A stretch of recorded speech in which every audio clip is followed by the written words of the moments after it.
হ্যাঁ বন্ধু, তো অনিতার রান্নাঘরে স্বাগত জানিয়ে শুরু করছি আজকের রেসিপি। শাক দিয়ে মানে পাঁচমিশালি তরকারি দিয়ে সব কিছু দিয়ে একটা চচ্চড়ি বানাবো। এই যে সবজি আমি কেটে নিয়েছি, এখানে সব রকম আছে এটার মধ্যে, অল্প অল্প করে। আর একটু আছে কুমড়ো শাকের ডাঁটা, কাঁঠালের দানা। এবার এটা কড়াটা আমি বসিয়ে দিয়েছি।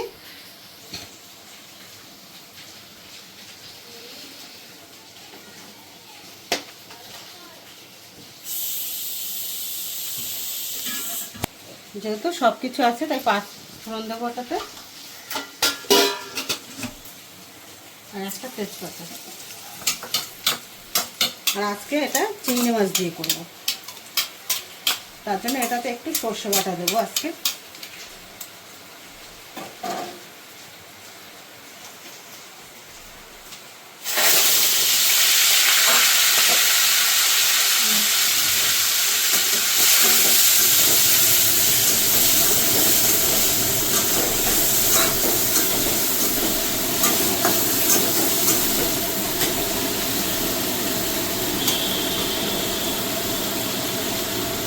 বন্ধু, চিংড়ি মাছটা আমি হালকা একটু ভেজে নেব।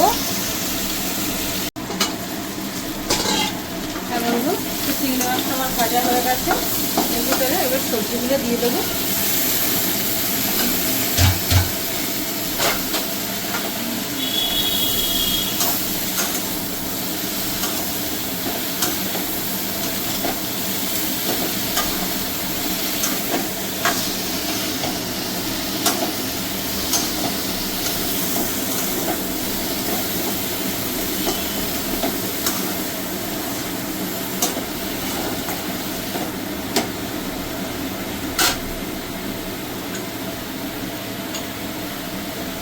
এইটুকুই জল দেবো, আর জল দেবো না। পুরো কষিয়ে এটাকে করবো। এবার আমি পরিমাণ মতন এটাকে নুন দিয়ে দেবো।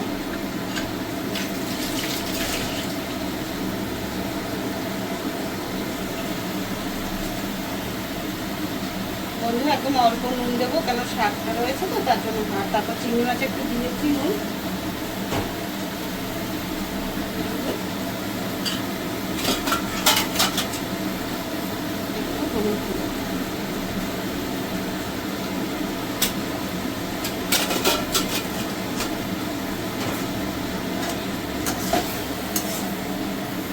সর্ষে কাঁচা লঙ্কাটা একটু পরে দেবো।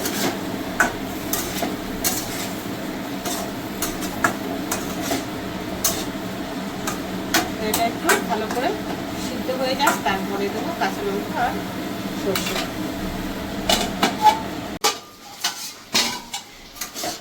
হ্যাঁ বন্ধু, তো এবার আমি এটাতে তো লঙ্কা দেইনি, যেহেতু সর্ষে বাটা লঙ্কাটা দিয়ে দেবো।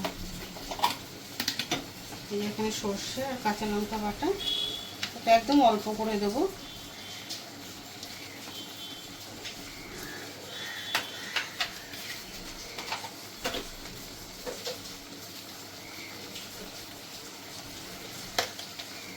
যেহেতু আমি একদম অল্প করে দিলাম, একটু এটা ইলিশের লঙ্কাগুলো দিয়ে দিলাম, গোলমরিচ।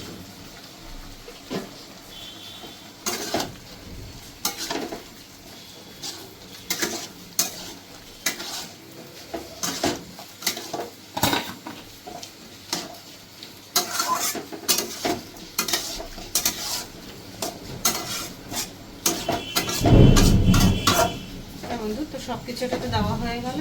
এবার নামানোর আগে নুন মিষ্টিটা দেখে নেবেন, আর 5 মিনিটে হয়ে যাবে এটা। হ্যাঁ বন্ধু, সবজিটা হয়ে গেছে। তো একটু সামান্য নুন কম আছে, একটু নুন দিয়ে দেবো।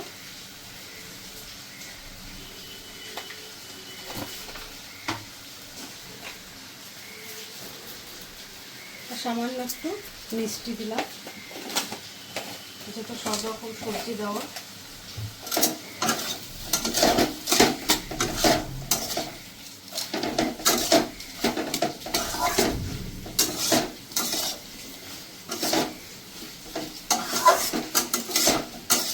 সবজিটাকে আমি নামিয়ে নেব। এইভাবে ঘরে সবজি থাকলেই থাকলে বানিয়ে খেয়ে দেখবেন, খুব ভালো লাগে। চিংড়ি মাছ দিলে তো কোনো কথাই নেই, তার মধ্যে কাঁঠালের দানা এই সব কিছু দিলে আমার সবজি রেডি। এবার গ্যাসটাকে বন্ধ করে দেবো।